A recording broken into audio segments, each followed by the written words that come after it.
اعوذ باللہ من الشیطان الرجیم بسم اللہ الرحمن الرحیم۔ شروع اللہ کا نام لے کر جو بڑا مہربان نہایت رحم والا ہے۔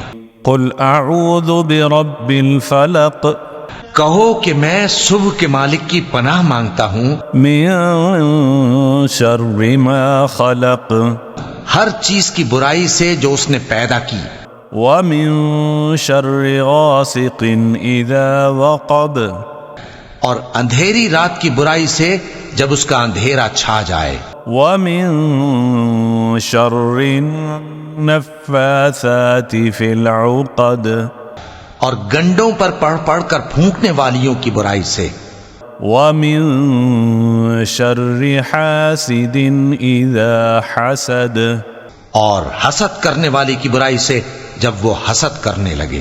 صدق اللہ العظیم۔